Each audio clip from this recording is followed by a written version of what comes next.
സൂചനകൾ മാത്രമാണ് വാസ്തവത്തിൽ ഉള്ളത്.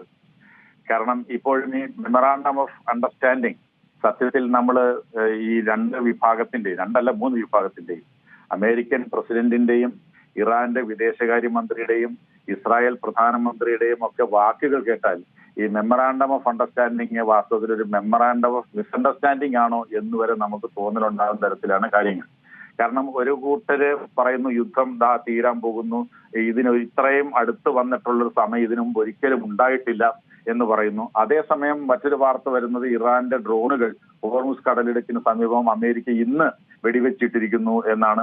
ഇസ്രായേലിന്റെ പ്രധാനമന്ത്രി പറയുന്നു ലെബനൻ ഈ കരാറിന്റെ ഭാഗമല്ല, ഞങ്ങളും ഈ കരാറിന്റെ ഭാഗമല്ല എന്ന് പറയുന്നു. എന്ന് പറഞ്ഞാൽ വ്യത്യസ്തങ്ങളായിട്ടുള്ള നിലപാടുകളുമായിട്ടാണ് ഇപ്പോഴും രാജ്യങ്ങൾ നിൽക്കുന്നത് ഈ കരാറിലേക്ക് പോകാനായിട്ട് ശ്രമിക്കുമ്പോൾ.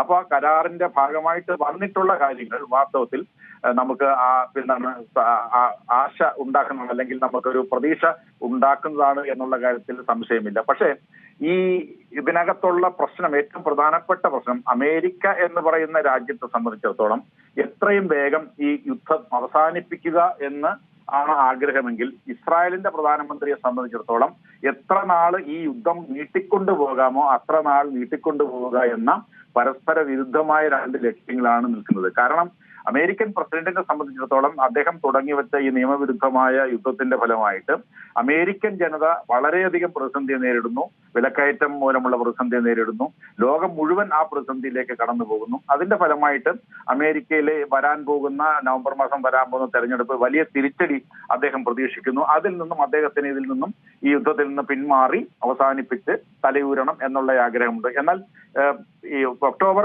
മാസം നടക്കാൻ പോകുന്ന ഇസ്രായേൽ തെരഞ്ഞെടുപ്പിന്റെ സാഹചര്യം മുന്നിൽ കണ്ടുകൊണ്ട് ഒക്ടോബർ വരെ പറ്റുമെങ്കിൽ ഈ യുദ്ധം നീട്ടിക്കൊണ്ടു പോകാം, ഏതെങ്കിലും തരത്തിൽ ഈ വെടിനിർത്തൽ കരാറിനെ ഏതെങ്കിലും തരത്തിൽ ലംഘിച്ചുകൊണ്ട് ഒക്ടോബർ വരെ നീട്ടിക്കൊണ്ടുപോയാൽ ആ നടക്കുന്ന തെരഞ്ഞെടുപ്പിൽ വീണ്ടും ഭൂരിപക്ഷം എന്ന് പറഞ്ഞാൽ ഈ പല സഖ്യകക്ഷികളും കൂടെ ചേർത്ത് ഭൂരിപക്ഷം നേടി മന്ത്രിസഭ ഉണ്ടാക്കാൻ കഴിയണം എന്നുള്ള ആഗ്രഹത്തിൽ നിൽക്കുന്നു. കാരണം അദ്ദേഹത്തിനെതിരായിട്ട് നിരവധി കേസുകൾ ഇസ്രായേലിൽ നിലനിൽക്കുന്നുണ്ട്. പ്രധാനമന്ത്രി പദം എന്ന ഒരു പ്രത്യേക അധികാരമുള്ളത് കൊണ്ട് മാത്രമാണ് കേസുകൾ വളരെ ശക്തമായി മുന്നോട്ട് പോകാത്തത്. പ്രധാനമന്ത്രി പദം ഒഴിഞ്ഞു കഴിഞ്ഞാൽ കേസുകൾ ശക്തമാവുകയും അദ്ദേഹവും കുടുംബവും ജയിലിൽ പോകുന്ന തരത്തിലേക്ക് കാര്യങ്ങൾ എത്തുന്നു എന്നുള്ളത്. അതുകൊണ്ട് അദ്ദേഹത്തെ സംബന്ധിച്ചിടത്തോളം ഈ യുദ്ധം ഒക്ടോബർ മാസം വരെ നീട്ടിക്കൊണ്ടു പോവുക. ഒക്ടോബർ മാസം അല്ല, പിന്നെ ഈ ബെഞ്ചമിൻ നെതന്യാഹു എന്ന് പറയുന്ന ഇസ്രായേലിലെ പ്രധാനമന്ത്രിയും അല്ലെങ്കിൽ അവിടുത്തെ ശക്തനായ രാഷ്ട്രീയ നേതാവുമായിട്ടുള്ള അദ്ദേഹം കഴിഞ്ഞ 30 വർഷത്തിലേറെയായി ഇറാന്റെ ആണവ പദ്ധതിക്കെതിരായിട്ട് പടയൊരുക്കം നടത്തിക്കൊണ്ടിരിക്കുകയാണ്. ഇറാൻ 2 വർഷത്തിനുള്ളിൽ, 3 മാസത്തിനുള്ളിൽ, 6 മാസത്തിനുള്ളിലൊക്കെ ഇത് ആണവായുധം ഉണ്ടാക്കും എന്ന് പറഞ്ഞ് പ്രചാരണവും പ്രവർത്തനങ്ങളും പ്രസംഗങ്ങളും നിരന്തരം നടത്തിക്കൊണ്ടിരിക്കുന്ന കാര്യമാണ്. എന്നാൽ ഇതിന് ആധാരമായിട്ടുള്ള തെളിവുകളൊന്നും അദ്ദേഹം ഇതുവരെ മുമ്പോട്ട് വെച്ചിട്ടില്ല എന്ന് മാത്രമല്ല, ഇന്റർനാഷണൽ അറ്റോമിക് എനർജി ഏജൻസി ഇതിനെക്കുറിച്ച് കൃത്യമായ പരിശോധന നടത്തുന്ന ഇന്റർനാഷണൽ അറ്റോമിക് എനർജി ഏജൻസി ഒരു ഘട്ടത്തിലും പറഞ്ഞിട്ടില്ല ഇറാൻ ആണവായുധം ഉണ്ടാക്കുന്നുവെന്നും. അമേരിക്കൻ നാഷണൽ ഇന്റലിജൻസ് എന്ന് പറയുന്ന ഏജൻസി ഒരു ഘട്ടത്തിലും പറഞ്ഞിട്ടില്ല അമേരിക്ക ഇറാൻ ആണവായുധം ഉണ്ടാക്കുന്നു. പക്ഷെ ഇങ്ങനെ ഒരു ഇറാൻ ആണവായുധം ഉണ്ടാക്കുന്നു എന്ന ഒരു ഭീതി സൃഷ്ടിച്ചുകൊണ്ട് അമേരിക്ക ഉൾപ്പെടെ അതിനകത്തേക്ക് വലിച്ചിടാനാണ് ശ്രമിച്ചിട്ടുള്ളത്. നമ്മൾ കാണുന്നത് ഏറ്റവും പ്രധാനപ്പെട്ട കാര്യം 2015 ഉണ്ടായ ഇറാൻ ആണവ കരാർ വളരെ കൃത്യമായി പറഞ്ഞിരുന്നു. 2015 കരാർ ഒബാമയുടെ നേതൃത്വത്തിലുണ്ടായ കരാറാണ്. അതിൽ വളരെ കൃത്യമായി പറഞ്ഞിരുന്നു ഞങ്ങൾക്ക് ആണവായുധ പദ്ധതി ഇല്ല എന്ന് മാത്രമല്ല, അന്ന് മുതൽ 3 വർഷം ആ കരാറിൽ നിന്ന് ട്രംപ് പിന്മാറുന്ന 2018 വരെയുള്ള കാലത്ത് ഇന്റർനാഷണൽ അറ്റോമിക് എനർജി ഏജൻസി എല്ലാ തവണയും പരിശോധന നടത്തി റിപ്പോർട്ട് നൽകിയിരുന്നു. അവര് കുഴപ്പങ്ങളൊന്നും കാണിക്കുന്നില്ല, യാതൊരുവിധ കരാർ ലംഘനവും നടത്തുന്നില്ല എന്ന് പറഞ്ഞിരുന്നു. എന്ന് പറഞ്ഞാൽ ആണവായുധ കരാർ ഉണ്ടാക്കില്ല എന്ന് അവർ പറഞ്ഞിരുന്നു. അതിന്റെ പ്രധാനപ്പെട്ട കാരണമെന്ന് പറയുന്നതും അന്ന് ജീവിച്ചിരുന്ന ഇറാന്റെ പരമോന്നത നേതാവായിട്ടുള്ള അയത്തുള്ള അലി ഖമനൈ ഫത്വ പുറപ്പെടുവിച്ചിരുന്നു. ഇറാൻ എന്ന് പറയുന്ന രാജ്യം ഒരു കാരണവശാലും ആണവായുധം ഉണ്ടാക്കാൻ പാടില്ല എന്ന് പറഞ്ഞിരുന്നു. എന്ന് മാത്രമല്ല, ഞാൻ കഴിഞ്ഞ ദിവസങ്ങളിൽ പറഞ്ഞതുപോലെ ഇപ്പോൾ പറയുന്നതാണ് ഈ ട്രംപ് പറയുന്നത് ആണവായുധ കരാർ ഉണ്ടാക്കില്ല എന്ന് ഇറാൻ പറഞ്ഞു. ഇറാൻ എത്ര കാലം മുമ്പേ പറഞ്ഞ കാര്യമാണ്, 2015 പറഞ്ഞ കാര്യമാണ്. നമുക്ക് ഈ യുദ്ധം തുടങ്ങുന്ന ഫെബ്രുവരി മാസം 28 യുദ്ധം തുടങ്ങുന്നതിന് 2 ദിവസം മുമ്പ് പോലും അവർ പറഞ്ഞു ഞങ്ങൾക്ക് ആണവായുധ പദ്ധതി ഇല്ല എന്ന് മാത്രമല്ല ഞങ്ങൾ 60% സമ്പൂർത്തീകരിച്ച യുറേനിയം 3% കൊണ്ടുവരാൻ ഞങ്ങൾ തയ്യാറാണ്. ഇന്റർനാഷണൽ അറ്റോമിക് എനർജി ഏജൻസീസിനെ പരിശോധനയ്ക്ക് വിടാൻ ഞങ്ങൾ തയ്യാറാണ്. അപ്പോൾ ഹോർമുസ് കടലിടുക്ക് തുറന്നു കിടക്കുകയായിരുന്നു. ഇപ്പൊ എന്താ അദ്ദേഹം പറയുന്നത്? അവർ ഹോർമുസ് കടലിടുക്ക് തുറക്കാമെന്ന് പറഞ്ഞു, പിന്നെ ആണവ പദ്ധതി ഇല്ലാന്ന് പറഞ്ഞു. ഇത് നേരത്തെ എത്രയോ നേരത്തെ നടന്ന കാര്യമാണ്. അപ്പൊ എന്ന് പറഞ്ഞാൽ അനാവശ്യമായിട്ട് ലോകത്തെ യുദ്ധത്തിലേക്കും സാമ്പത്തിക പ്രതിസന്ധിയിലേക്കും കടത്തിവിടാൻ ഈ യുദ്ധക്കൊതിയനായിട്ടുള്ള ഇസ്രായേൽ പ്രധാനമന്ത്രി ബെഞ്ചമിൻ നെതന്യാഹുവിന്റെ വാക്ക് കേട്ട് ഇറങ്ങി പുറപ്പെട്ട് വെട്ടിലായ ട്രംപ് എന്ന് പറയുന്ന അമേരിക്കൻ പ്രസിഡന്റ് എങ്ങനെയെങ്കിലും ഇതിൽ നിന്ന് തലയൂരി പോകുന്നതിന് വേണ്ടിയിട്ടുള്ള ഒരു തന്ത്രം മാത്രമാണ് ഇത്. അതുകൊണ്ട് തന്നെ ഈ ഇസ്രായേൽ എന്ന് പറയുന്ന രാജ്യം ഇതിനകത്ത് ഒട്ടും തൃപ്തരല്ല. നമുക്ക് എല്ലാവർക്കും അറിയാമല്ലോ, കഴിഞ്ഞ ദിവസങ്ങളിൽ ബെഞ്ചമിൻ നെതന്യാഹുവിനെ പരസ്യമായി ട്രംപ് പറഞ്ഞു, നിങ്ങൾ ഞാൻ ഇല്ലായിരുന്നെങ്കിൽ ജയിലിൽ പോകേണ്ട ആളാണ് എന്ന് പരസ്യമായി പറഞ്ഞു. നമ്മൾ കേട്ടതല്ലേ? എന്ന് പറഞ്ഞാൽ ഞാനീ നേരത്തെ പറഞ്ഞ കേസിന്റെ കാര്യത്തിലാണ്.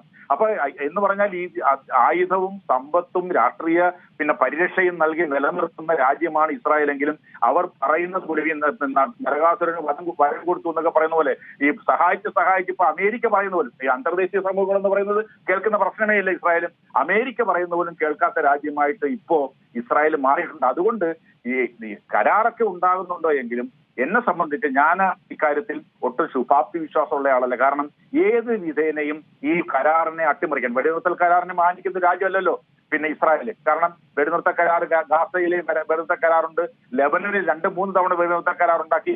ഇന്നലെയും ലെബനനിലെ ആളുകളെ കൊന്നു, ഗാസയിൽ ആളുകളെ കൊന്നുകൊണ്ടിരിക്കുന്നു. എന്ന് പറഞ്ഞാൽ വെടിനിർത്തൽ കരാർ ഉണ്ടെങ്കിലും ഈ വെടിനിർത്തൽ കരാറുകളെ ഒന്നും മാനിക്കാത്ത ഒരു രാജ്യമായിട്ടുള്ള ഇസ്രായേലിനും ഏത് സമയത്ത് വേണമെങ്കിലും ഈ കരാറ് തകർത്ത് തരിപ്പണമാക്കി വീണ്ടും പശ്ചിമേഷ്യയെ യുദ്ധത്തിലേക്ക് നയിക്കുന്നതിന് യാതൊരു മടിയുമുള്ള രാജ്യമല്ല.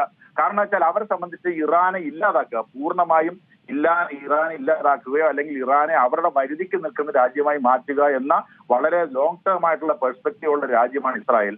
അതുകൊണ്ട് ഇപ്പോ താൽക്കാലികമായി ലോകത്തിന് സമാധാനം ഉണ്ടാകും എന്ന് ആശ്വസിക്കാമെങ്കിലും ഈ മെമ്മറാണ്ടം ഓഫ് അണ്ടർസ്റ്റാൻഡിങ്ങിലൂടെ ഇനി 60 ദിവസത്തേക്ക് ചർച്ചകൾ നടക്കേണ്ടതുണ്ട്. അതായത് ഈ നടക്കാൻ പറ്റാത്ത കാര്യങ്ങൾ ഉന്നയിച്ചുകൊണ്ട് ഒരു രാജ്യത്തിൽ നമുക്ക് എല്ലാവർക്കും ഒറ്റ വാചകം കൂടെ ഞാൻ പറയാം. നോൺ പ്രോളിഫറേഷൻ ട്രീറ്റി എന്ന് പറയുന്ന ട്രീറ്റി 1968 തുടങ്ങിയതാണ്. ആ നോൺ പ്രോളിഫറേഷൻ ട്രീറ്റിയിൽ ഒപ്പിട്ടിട്ടുള്ള രാജ്യമാണ് ഇറാൻ. ആ ഇറാൻ എന്ന് പറയുന്ന രാജ്യത്തിന് നോൺ പ്രോളിഫറേഷൻ ട്രീറ്റിയിൽ ഒപ്പിട്ട രാജ്യങ്ങൾക്ക് സമാധാന ആവശ്യങ്ങൾക്ക് ഈ ആണവ പദ്ധതി നടത്താനുള്ള അവകാശമുണ്ട്. ഈ അവകാശം പോലും നിങ്ങളുടെ കൈ പാടില്ല എന്ന് പറയുന്ന ആരാണ്? ഇന്റർനാഷണൽ അന്തർദേശീയ നിയമങ്ങളെ എല്ലാം ലംഘിച്ചുകൊണ്ട് രഹസ്യമായി ആണവായുധം ഉണ്ടാക്കി കൈവശം വെച്ചിരിക്കുന്ന ഇസ്രായേൽ എന്ന് പറയുന്ന രാജ്യമാണ്. ഇതിനകത്തുള്ള ഇരട്ട നീതി ഒന്ന് ആലോചിച്ച് നോക്കൂ. ഇറാൻ എന്ന് പറയുന്ന രാജ്യത്തിന് ആണവ ശക്തി സമാധാനപരമായ ആവശ്യങ്ങൾക്ക് പോലും ഉപയോഗിക്കാൻ പാടില്ല. എന്നാൽ ഈ അന്തർദേശീയ നിയമങ്ങളെ എല്ലാം ലംഘിച്ചുകൊണ്ട് രഹസ്യമായി ആണവായുധം ഉണ്ടാക്കി വെച്ചിരിക്കുന്ന ഇസ്രായേൽ പറയുകയാണ് ഇറാൻ ആണവായുധം ഉണ്ടാക്കാൻ പാടില്ല എന്ന്. ഇതിലെ ഇരട്ടത്താപ്പ് നമ്മൾ കണ്ടിട്ടില്ലേ? അന്തർദേശീയ സമൂഹം ഇതിനെക്കുറിച്ച് എന്തെങ്കിലും പറയാറുണ്ട്? ഇതൊന്നും പറയുന്നില്ല. അപ്പൊ ഞാൻ പറഞ്ഞു വരുന്നത് ഇങ്ങനെ, അതായത് ലോകത്ത് സ്റ്റീഫൻ വോൾട്ട് എന്ന് പറയുന്ന അമേരിക്കയിലെ വളരെ പ്രസിദ്ധനായ ഇന്റർനാഷണൽ റിലേഷൻസ് വിദഗ്ധൻ അമേരിക്കയെ തന്നെ ഈ ഇസ്രായേൽ എന്ന് പറയുന്ന രാജ്യത്തോട് ഉള്ള സമീപനവും അമേരിക്കയിലെ അവരുടെ സഖ്യകക്ഷികളോട് കാണിക്കുന്ന സമീപനവും ഒക്കെ കണ്ട് അദ്ദേഹം പറഞ്ഞു US has become A rock state, ഒരു തെമ്മാടി രാജ്യമായി അമേരിക്ക അതപ്പതിച്ചിരിക്കുന്നു, തെമ്മാടി രാജ്യമായി മാറിയിരിക്കുന്നു. ആ തെമ്മാടി രാജ്യം എന്നുള്ള മനുഷ്യാവകാശ ലംഘനങ്ങളെയും മനുഷ്യത്വത്തിനായിട്ടുള്ള വംശഹത്യ ഉൾപ്പെടെ നടത്തുന്ന ഇസ്രായേലിനെയും കൂടെ ചേർന്നുകൊണ്ട് ലോകത്തെ അശാന്തിയിലേക്കും അസമാധാനത്തിലേക്കും തള്ളിവിട്ടുകൊണ്ട് നിൽക്കുന്ന 2 രാജ്യങ്ങളാണ്. ആ രാജ്യങ്ങളായി ഇറാൻ, ഇസ്രായേലും അമേരിക്കയും മാറിയിരിക്കുന്നു.